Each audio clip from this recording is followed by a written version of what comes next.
what if, this key person leaves the business? What if this key supplier goes under? What if our, bank puts a hold on our account and we can't get any money out? If you're running an online business and you're not making the profits that you deserve, the chances are you're getting it wrong. Now, today we're going to be sitting down with a man who's helped various e-commerce businesses scale to 6 figures and beyond without burning cash on stuff that doesn't work.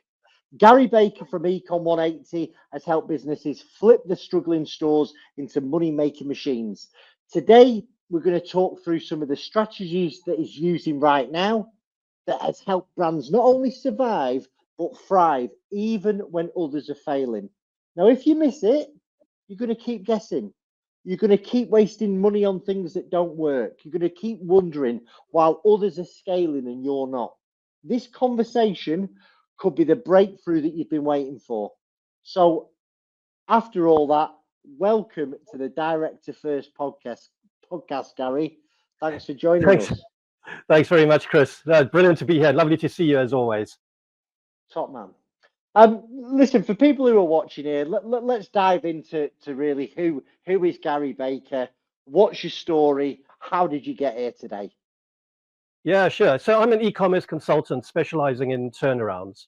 So we take stuck or struggling e-commerce businesses and turn them into profitable, what we call profitable growth stories. And I've been involved in the internet and e-commerce for over 20 years now. I started off with a web development company, which I sold a few years later. And since then, I've started and run a number of e-commerce ventures from food to fashion.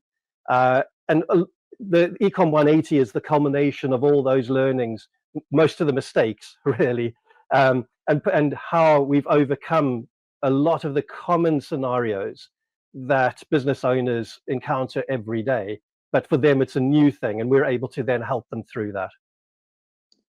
And listen, we learn so much more from our mistakes, don't we? I mean, when it's going good and sales are flying in and profits are there, it's sort of, it's easy to get lazy. It's like when Rome is burning, that's when we tend to pick up the life lessons.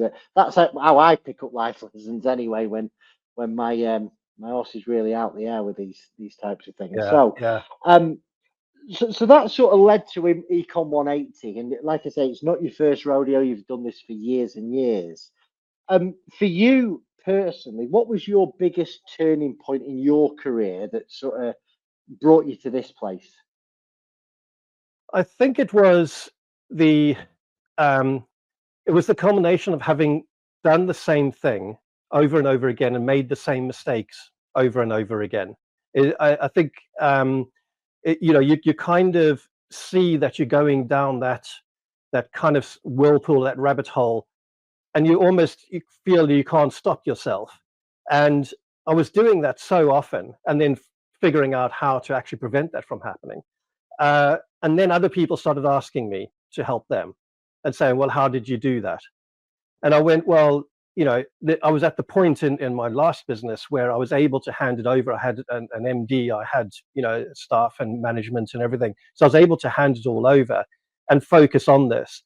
And it's been an absolute joy. It's been a real sort of pleasure going into these, what can be really fantastic businesses and helping them see the things that maybe they can't see. Because we can all see things in other people's businesses that, when it's your own business, you can't pick up on. We have this sort of blind spot to it. But you look at someone else's business and you go, oh yeah, I can see exactly what's going on there. So it's quite nice to be able to do that and then to be able to help people. And having been through really dark times myself in business, the highs are amazing, but you tend to remember the bad times, a lot more. And so I understand what they're feeling, I understand what they're going through, and being able to relate to that, I think, is really useful as well. Listen, I mean, we've known each other professionally for some years, and I know I've assisted some of these people that perhaps insolvency was a route that they had to go down, but I want to touch on that because that's important, and it's exactly the same for me. I can relate to directors who are going through insolvency because I've been there. Like I have been through there. What was probably the worst time of my life. I come out the other end of it, and I've got that real life experience, and I've had real bad times in business. You know, I remember that there were times that I was just driving around, frightened to not go into the office because I just, you know, it was all over my face what was going on. I couldn't face people. I wasn't, it was like I couldn't sleep at night. I wasn't eating properly. I was doing all the things that you shouldn't be doing to you. And it never felt like it was going to end. And I can draw on that experience to help other people. Like I really know what they're going through, and and directors need to know that. They need to know that they're not alone in facing what they're facing right now. And some people either don't tell the truth about where they've been, or they sort of gloss over it like everything's great and you do this, you do that, you're going to skip into the sunset. And listen, the reality is very different. Business is a battleground, and you know the impact it can have on you emotionally, financially, spiritually, blooming. You know, when it's bad, isn't it? Yeah, and I think you raised a couple of really interesting points there. The first being that we think we're alone. And the first thing is to reassure that you're not alone. This, you know, pretty much everybody that, you know, goes through some kind of turmoil in their business at some point. And it just varies in severity. Some people are able to get through it quite quickly, and a lot of that is luck. Others are, you know, aren't so able to get through it quickly, and they need help, or it just happens so quickly they don't realize it. But it is, you know, nobody's alone in this, and I think a lot of kind of business is very isolated. In e-commerce, it is particularly where people aren't talking about each other, and when they do talk to each other, they're not talking about the bad things that are happening. And a common thing that we'll sort of talk about is that people say, "How's business?" And you go, "Oh, great." And you go, "Would it be nice to actually mean that for a change?" Yeah. Because so often it's not great. It's like, "Oh no, I can't believe I've got." You know, I'm standing here talking to you. I'm not talking about us, but you know, talking to a business owner and standing to talk to them, and I know that they, in their mind, they just thinking about what, you know, all the fires that they've got to put out when they've got to get back to the office. And you know, in worst case scenarios, the calls that they're dodging, and every time the phone rings or something comes through the post or an email comes in, they stiffen up and they get that, you know, anxious feeling. And you know, at some point, you got to go, well, you know, business is supposed to be enjoyable. Owning your own business is supposed to be fun and exciting, and it's not. So, you know, let's do something about that. I mean, what are the? And I know I like what you said about you made the same mistake over and over again, because I'm that guy as well. I'd like to say that I learned the first time, but I've got to feel quite a lot of pain before my brain actually goes, you know Yeah. what, you better change, kid. Like I have to feel a little bit of pain. And so, what were the mistakes that you made on early? That you made early on in your business that you see other e-commerce business owners, and not just e-commerce business owners, all business owners making Yeah. today. Yeah. I think at one point there was certainly complacency. I think is a big one. So in the early days, one of the businesses just took off very, very quickly, and you know, within a very short period we did 500,000, and then we 1 million, and so it was just, you know, it was almost relentless. And we didn't do, all we were doing was just going, "Oh, this is amazing, we're having parties, we were doing all this kind of stuff, these lavish Christmas parties, for example, and we're doing all," and then it all went bang. And we had a Like a Wolf of culmination Wall of, Street party. Was there any flying well, it wasn't quite midgets? that. No, it was Okay. maybe more tame than that. But yeah, I don't want to get into too much trouble on the podcast. Um, the but what it was we got complacent, so we didn't actually plan for, you know, bad things happening, and we just you just think the most recent experience, that's what it's always going to be like. And after that's happened 2 or 3 times, you realize, well, hang on, that's not how it happens. And Jim Rohn is a great motivational speaker.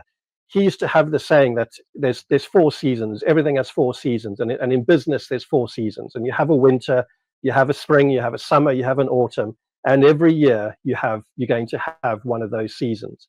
And the thing to do is in the spring and the summer is to prepare for the autumn and the winter. Because if you don't, then the autumn and winters become really bleak and very cold and miserable. But if you've prepared for them in the spring and the summer, then you've got something set aside. So I think that's probably complacency was a big thing. And then there were just silly kind of things. I did a rebranding at one point that just failed miserably. Gary, before we go on to that next bit, can I just dig back into what you've just said there and sort of not planning for bad times? So, because you're right, if it's going good, listen, it's going to change, okay? Yeah. And if it's going bad, fingers crossed, if you take some advice, it might change as well. But everything in business is transient, isn't it? You know, it's like we can get caught up in everything's going okay, this will be great forever. What are some practical advice to help business owners plan for bad times? What should they be doing? What shouldn't they be doing? Okay, so the first thing I would say is just be extremely frugal, to the point of being miserly.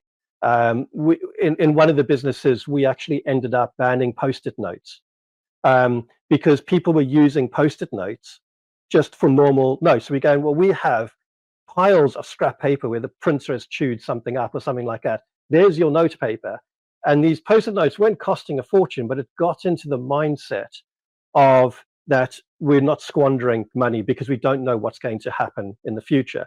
So I would say be extremely frugal. When you start a business, you don't throw money around. You tend to like, okay, well, do I really need this? And can I get it secondhand? Can I get it cheaper? Can I whatever? So we bought chairs and desks and everything off Facebook Marketplace, and we did all this kind of thing to try and preserve that cash.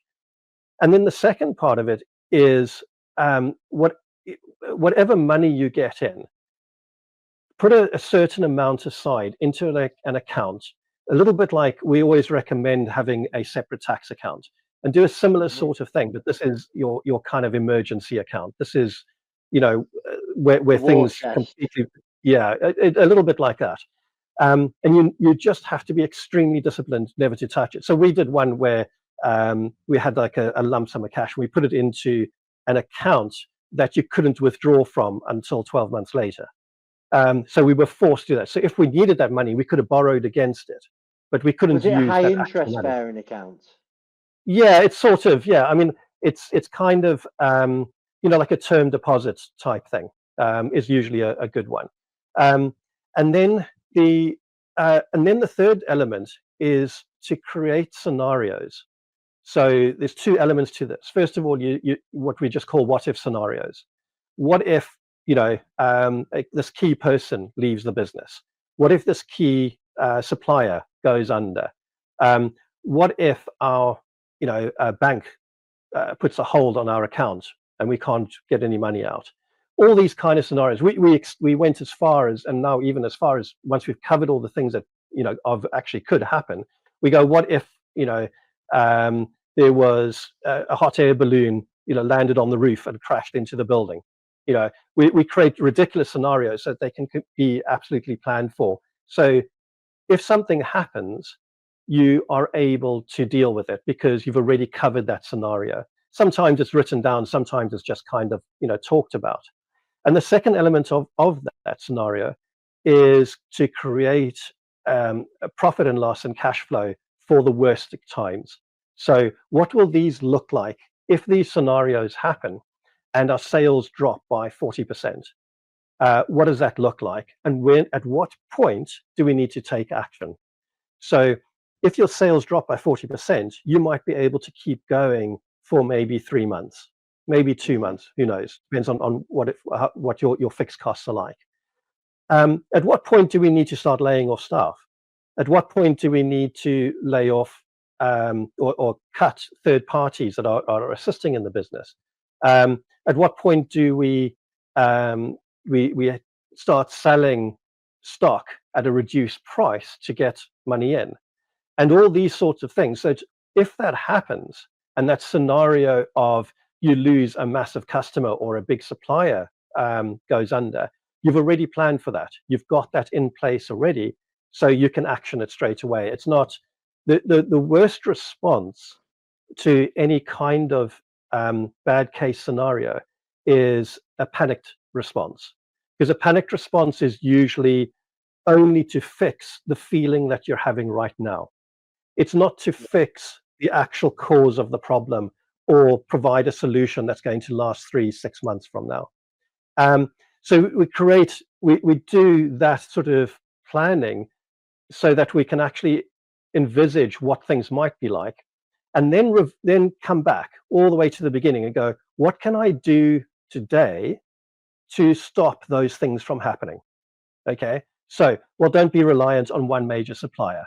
Don't have one key staff member who knows everything and does everything and controls everything. Don't have one bank account. Don't have one credit card processing account, etc., etc. So that you're actually then using everything that you've role played or scenarioed, and you're bringing it back to now, going, what can we do that we can do to prevent this from going wrong? And a key part of that is insurance. It's an element that's often left out.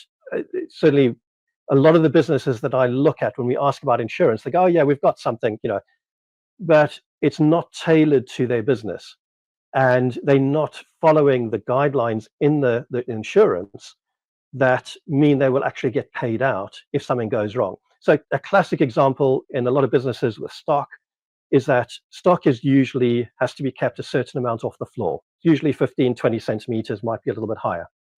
And you'll find box loads and box loads of stock on the floor.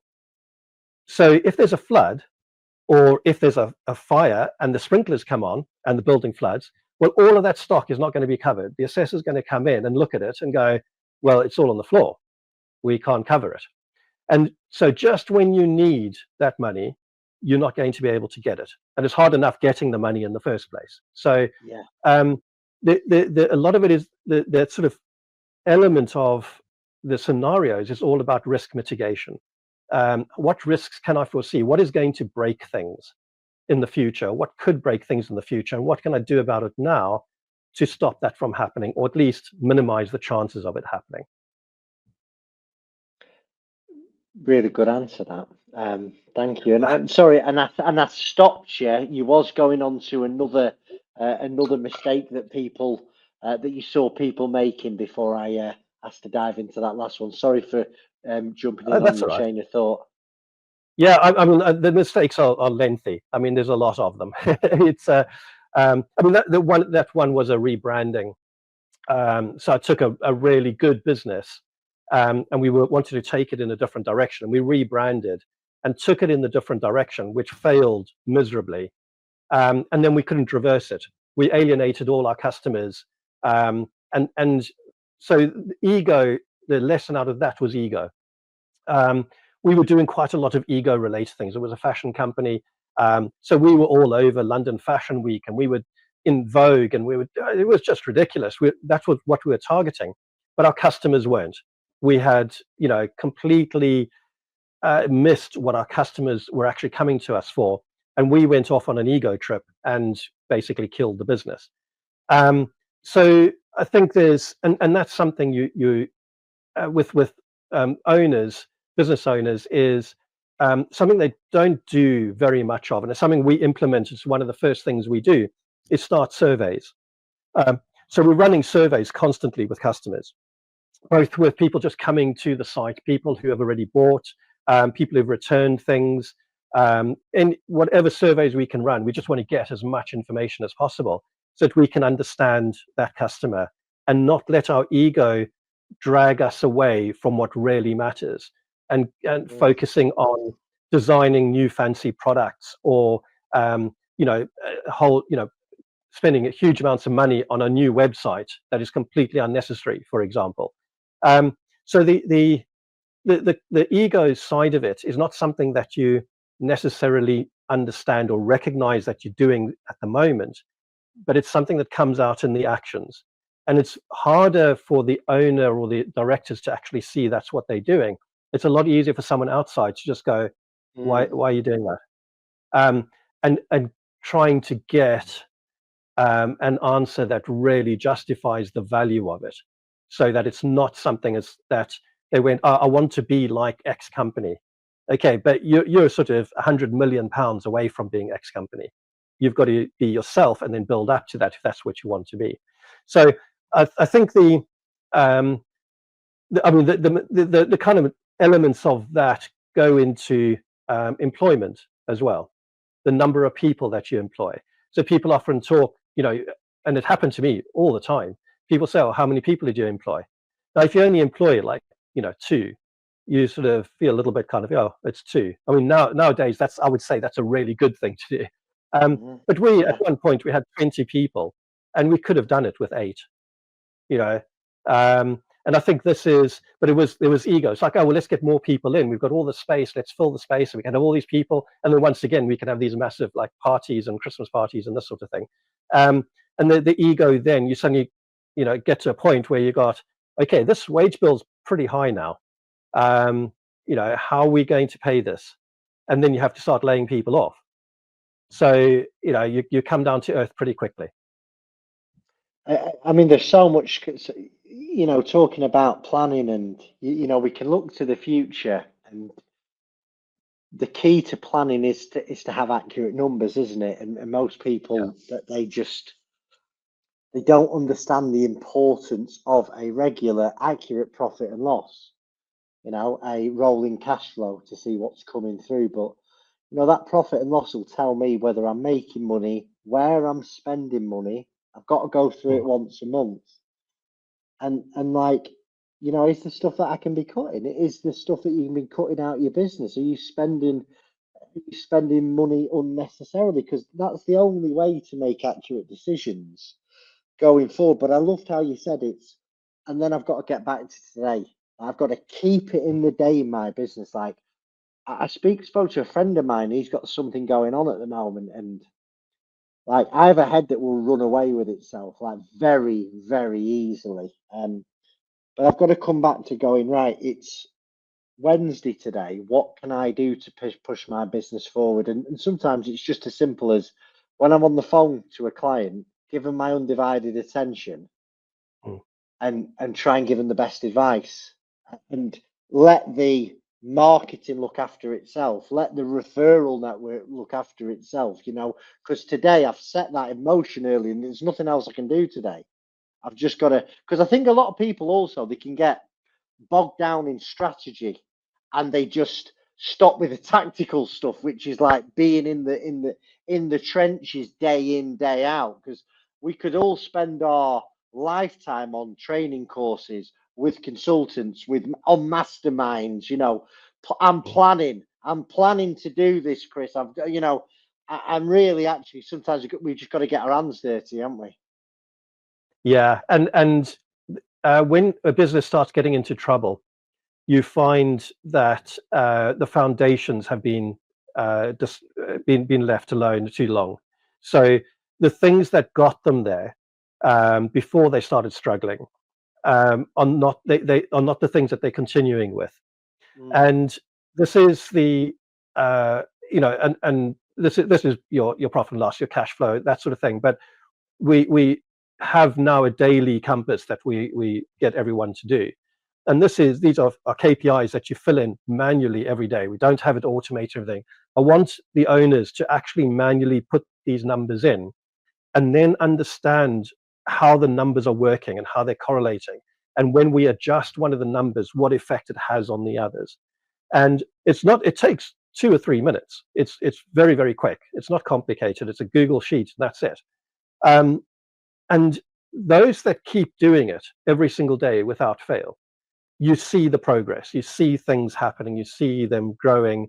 Those who stop because they feel they've got other more important things to do, the business starts going back down again. And it's that the daily disciplines, if you like, of going, the first hour that I'm working, whether it's in the office or at home or whatever, these are the core things I've got to do.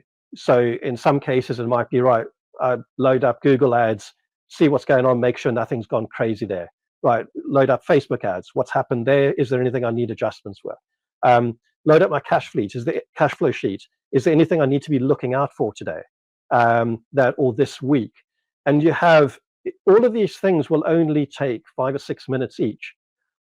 So you've got maybe half an hour of just every day, just going through each of those things to make sure that you are staying on top of them, that you're actually looking after them and doing something with them. The worst you can do is to abdicate any responsibility for these things, to hand over all your advertising, everything to an agency and just go, oh, I get a report every month and it tells me we're doing great. Or handing it all over to your accountant or bookkeeper and saying, I don't really get numbers, so I just let them handle it. Well, the problem with that is you are the one that has to tell them what to do. Every single accountant that I've ever encountered, I've had to tell them and say to them, oh, what about this? Can we do this? What if we move this over here? Could that make a difference? And if you don't understand how those things work, and if you don't understand what an agency is actually doing on your account and being able to challenge them, then you're not in control of your business. You're letting other people control really, really important elements of your business. And it might be okay when things are going well. There's loads of money coming in, everything seems to be working. But when it goes bad, you've got to get rid of those people because you can't afford them anymore. And now you've got to do it. And you have no idea whatsoever. You can't even see or figure out what's gone wrong. And that's the real danger. What are the KPIs that you believe a business owner should be tracking daily? Okay, so it depends on the kind of business. So in e-commerce, we have this framework that I created called CART. So you've got number of customers, average order value, repeat purchase rate, and tracking. So you want to be constantly increasing the number of customers that come into your business. You want to increase the amount that each of them spend, the average order value, and you want to increase the number of times that they come back. And then the final bit of the T of CART is tracking. So you want to track each of those every single day. And the great thing about that is you only need to increase each one of those by 30% to double your turnover. And so if you think, oh, I just need to increase customers by 30%, I increase the amount that each of them spend by 30%, and increase the number of times they come back in a year by 30%. I'll double my turnover. Now that sounds easier than it actually is in real life. It's increasing average order value by 30% is quite a step. But those are the numbers that you can focus on. Outside in other businesses, you might have the number of leads that come in, the conversion rate of those leads, the number of appointments you have. It might be the number of or the amount of time that it takes to close a particular deal or account. The shorter that is, obviously, the more time you've got to do others. So you find the KPIs that actually matter for your business and your industry, and you track those relentlessly. But it's not just tracking them and putting them down in a spreadsheet or wherever you want to put them. It's actually going, how do I improve each of those? And you mentioned earlier about that you look at, what can I do today? I've done all the marketing, I've done everything. What can I do today to move the business forward? Well, when you have these KPIs, it's quite easy because you go, well, which one of those am I going to work on today? And if you only have 3, we go with CART, we've got 4, but the 4th is tracking. But there's 3 KPIs that you can change, you can manipulate.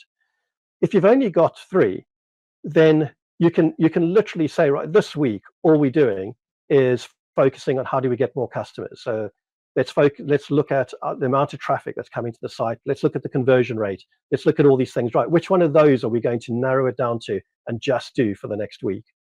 So you never wake up in the morning going, what am I going to do today? You've got, that's what I'm going to do today. And it means then that your time is used so much more valuably, because whatever you're doing, you're making progress. And it doesn't have to be a massive change or a massive amount of progress. but you're making progress every single day because you're working on the right things. I love it, mate. Yeah, I mean, I was just noting, and that's what I do when I interview people. I learn myself, and it's like, what I track things on a weekly basis, but you're right, I can be doing this on a daily basis because sometimes, by the end of the week, too much has happened, hasn't it? It's well, I sort of want to steer the conversation to a couple of questions that I think people who are watching me particularly may be interested about, and it's sort of how do you advise a business that is scaling fast but struggling with cash flow? Yeah, so that's quite a common one, and it's one that if you try and grow very quickly, or you just grow very quickly, you find that other things get in the way, and cash is one of the big ones, because quite often what you're doing is using your existing cash flow to fund that massive growth, when really probably external funding to fund that growth is a better idea.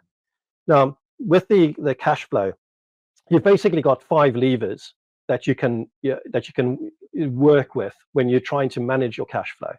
So you can increase your sales, which is what is already happening if you're scaling rapidly. You can decrease your costs.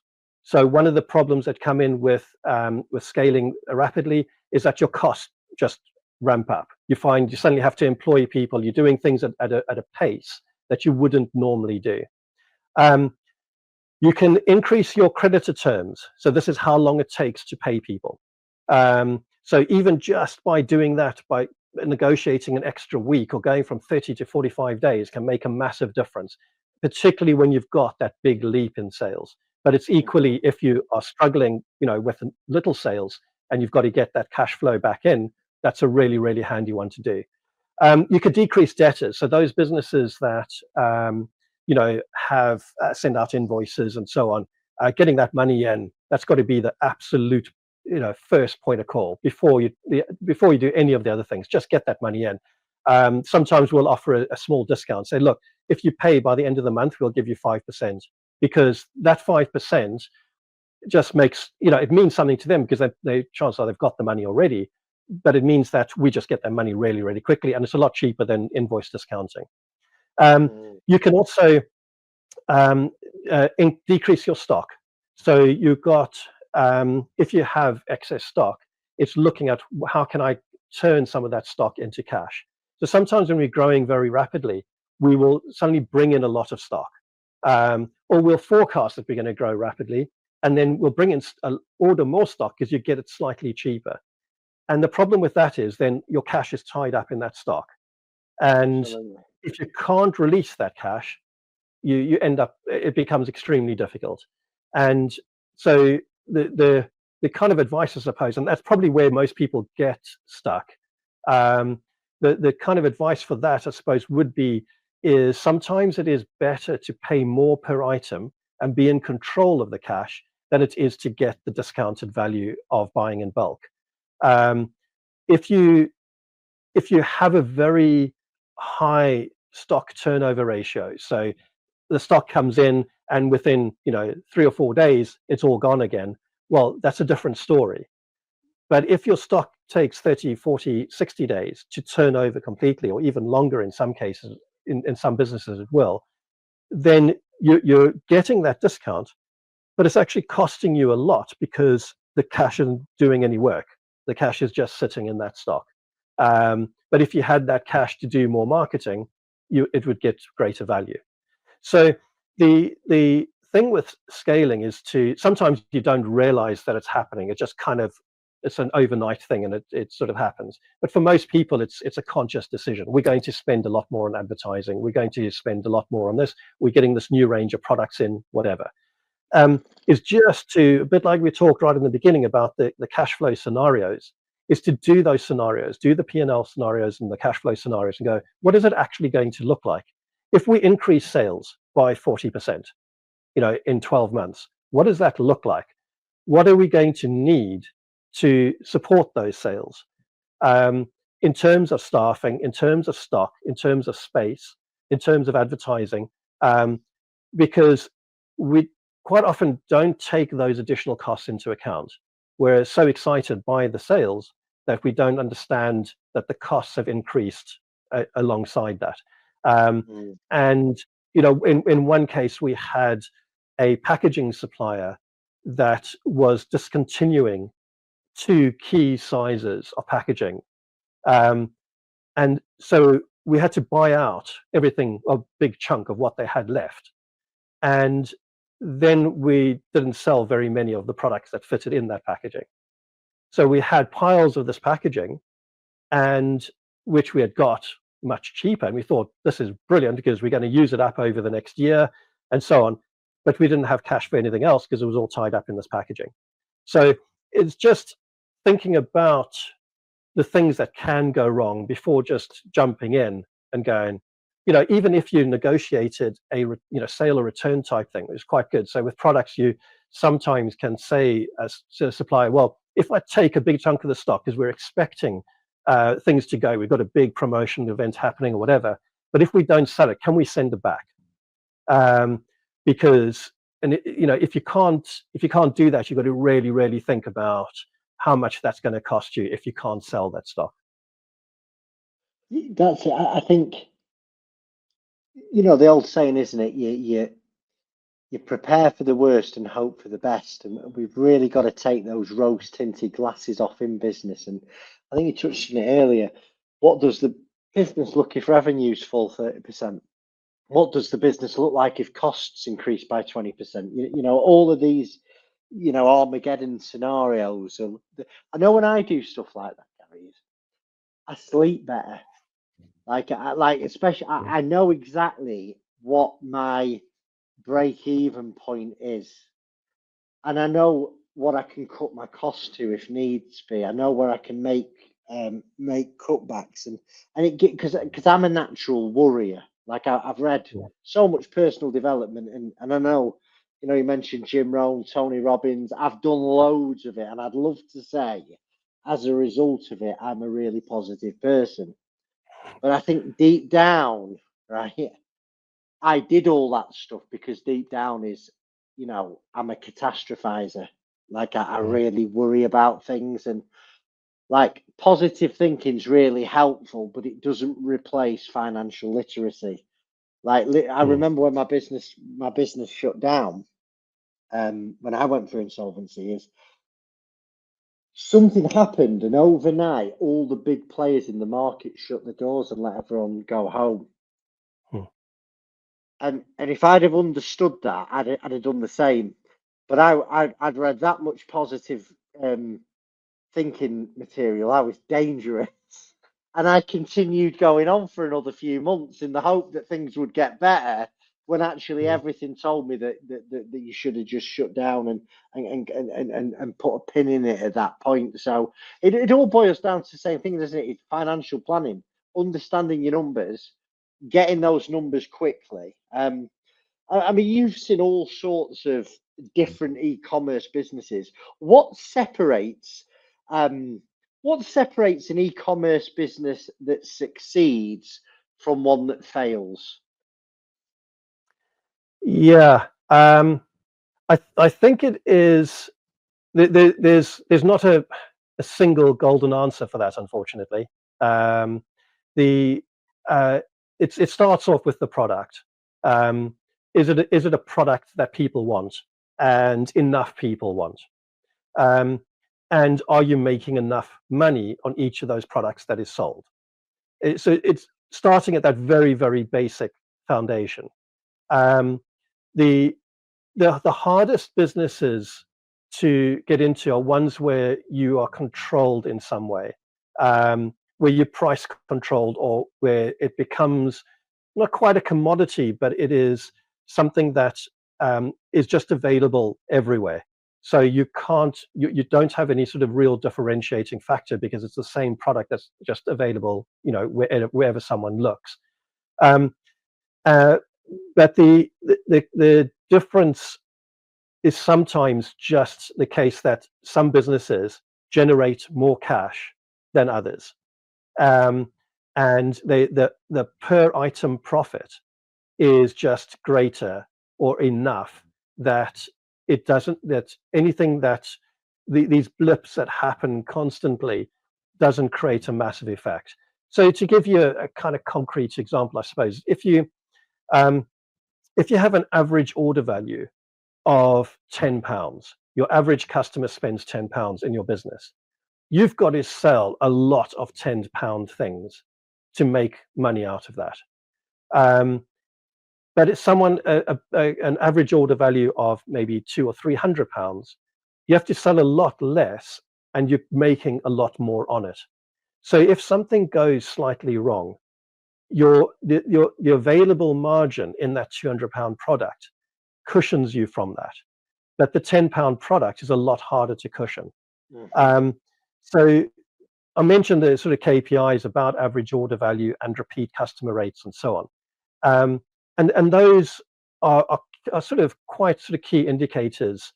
It's one of the things that why we always try to increase the average order value and say, if your order value is £30, how do we get that to £35, which is quite a big leap. And then how do we get that to, after we've done that, to £40? Because it's just not enough to be a life preserver when something bad goes on. And the thing is, I think the understanding of where you are or what phase your business is in is really important. So we look at it from that there's 4 stages of business. There's healthy businesses, there's stuck, there's struggling, and there's distressed. And the healthy business has, they're doing good sales, they're making a profit, their cash flow is pretty decent. They might sort of hit the odd little blockage with cash and so on, but they tend to get through it fairly easily. Their biggest issue or their biggest danger is complacency, that they think that's going to be the case all the time, and they don't plan for it going wrong, because they could only be 2 or 3 months away from going to the next stage, which is stuck. And the stuck businesses, they've kind of hit a wall in their sales. They might be declining slightly, but they've hit a wall and they just can't break through it. But the costs keep increasing. The staff salaries increase, all the other costs around them increase. So the business is being squeezed from the outside. And they're starting to now maybe look at borrowing money to cover cash flow and that sort of thing, if they haven't already put some of it on their credit cards.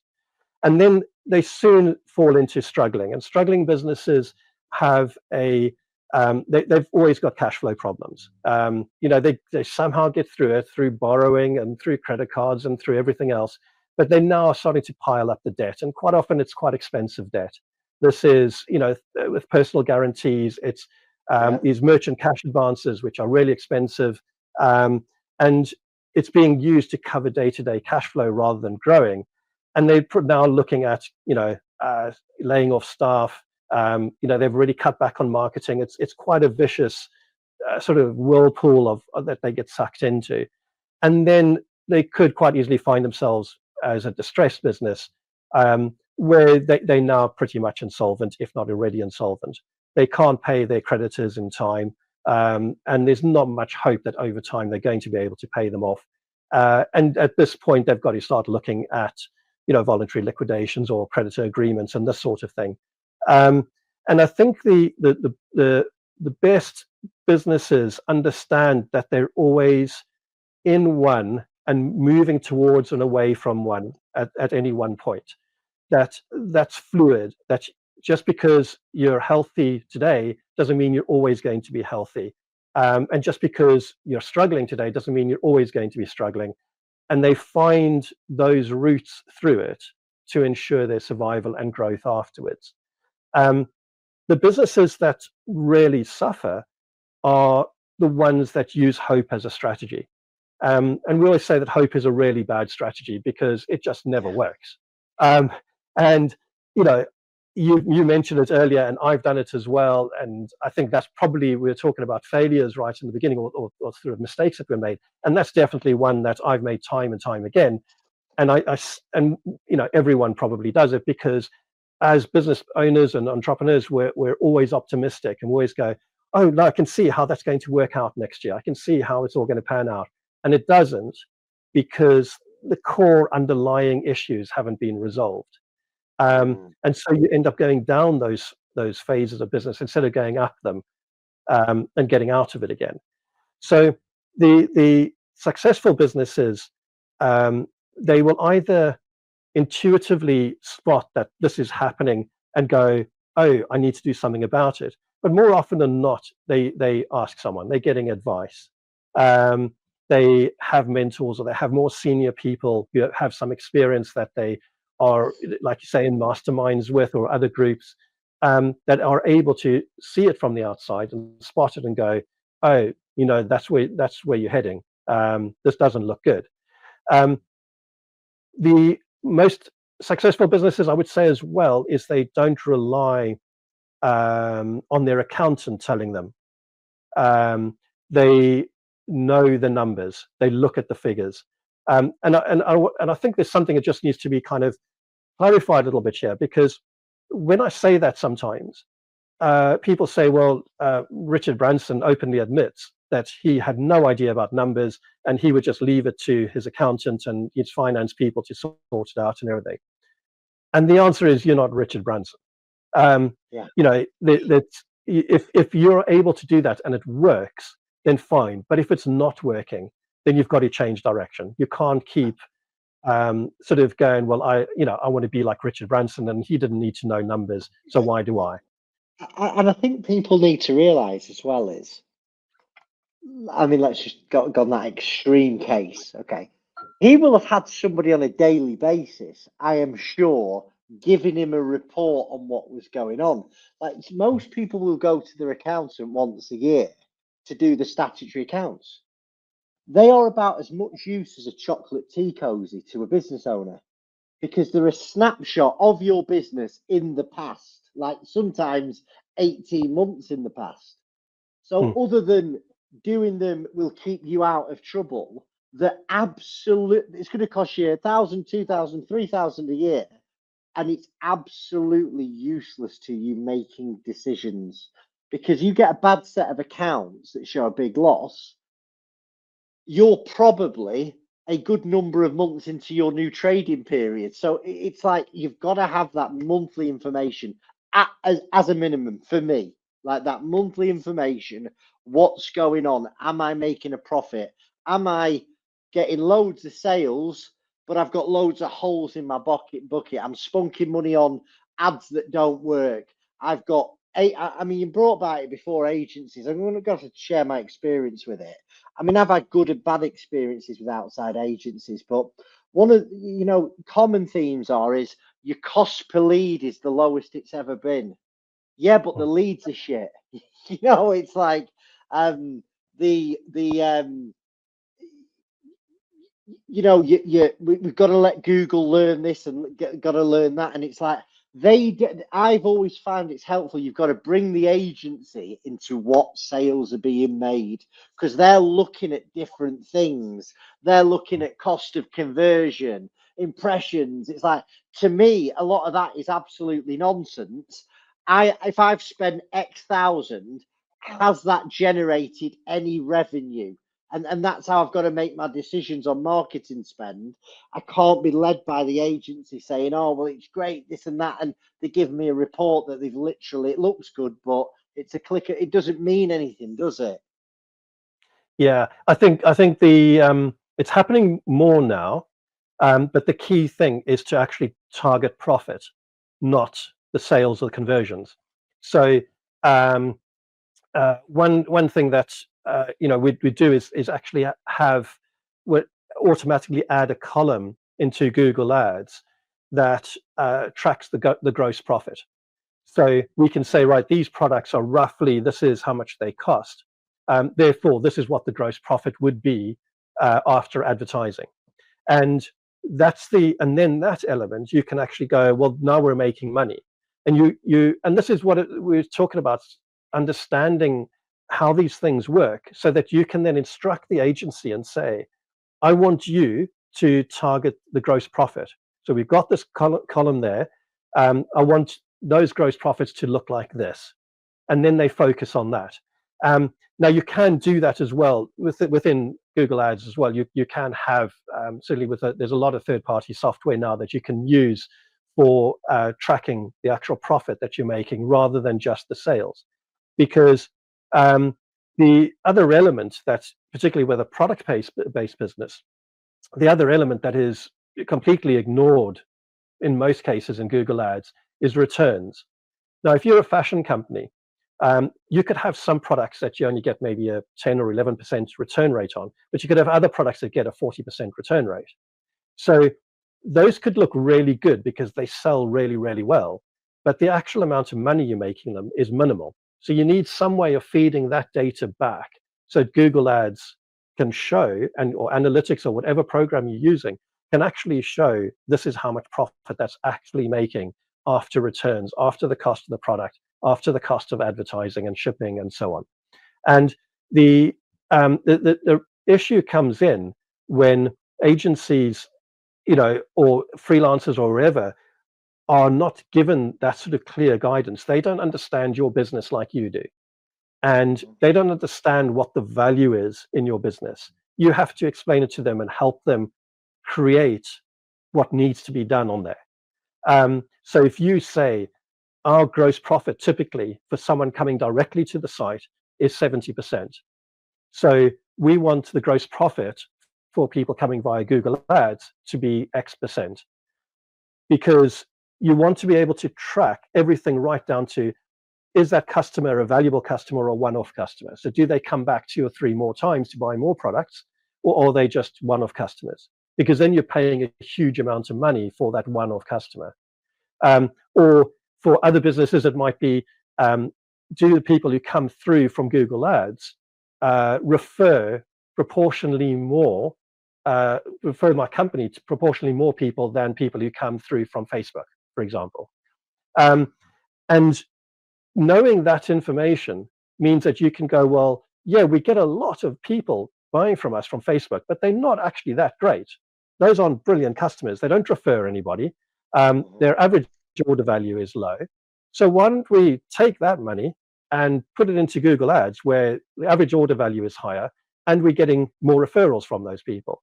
So understanding where that money can move based on the results, the real numbers, gives you a distinct advantage over just going, well, I've got Facebook ads running, I've got Google ads running, I've got TikTok ads running, so I've covered all the bases, and generally it's all okay.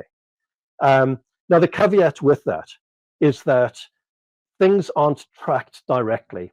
So people, for example, will see your business on Facebook. You'll have an ad and they'll go, oh, that's interesting. And they go, well, I wonder if this is real. Is it like a genuine thing? And then they go into Google and they type in your business name. And then you have Google showing, okay, well, here's all the reviews and here's videos and here's all of this. And they go through all of that and they go, oh, that's really good. And then they go through, maybe they click one of the links and they go through to your website and they read there a bit and they bookmark it and come back a week later. Maybe they get an email, they filled in, the email form or something. They get an email a week later, they come back. Now, being able to track all of that as well sometimes can be a little bit tricky. So now a sort of general way of looking at marketing expense is to look at it, your marketing cost as a whole, and then your overall return, and say, well, each of these is contributing. We can track some of it directly to see if it is valuable, but they're all kind of contributing in some way or another.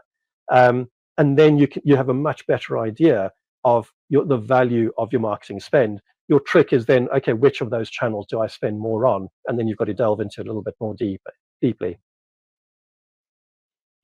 Gary, it's been an absolute pleasure to have a chat with you. I've been wanting to get you on the podcast for a while, but I'm quite conscious of time. I'd definitely like to invite you on because there's so much more that I haven't actually covered today. But for people that are watching, where can they find out more about Gary Baker and what he does and how you can help these e-commerce businesses? Okay, the best bet is just to go to ecom180.com. There's loads of things on there that explain the process and what we do.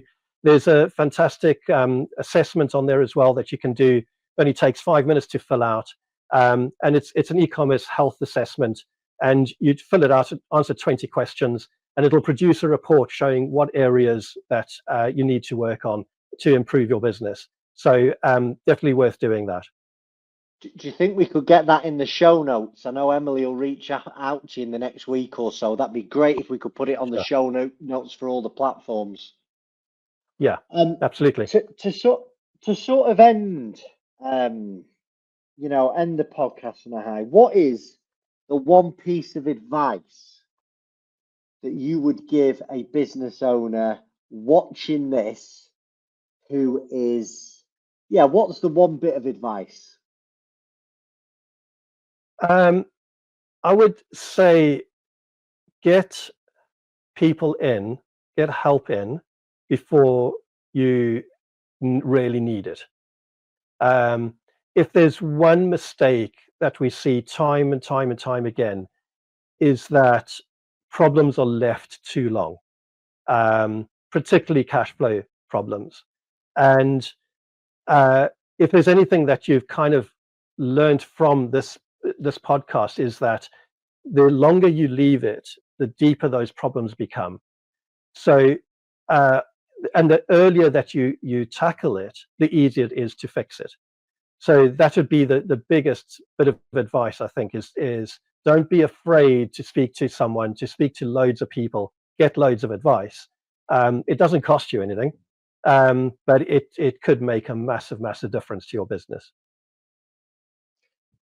Gary, it's been an absolute pleasure. Thank you for joining the Director First podcast. And thanks very much, Chris. It's been great.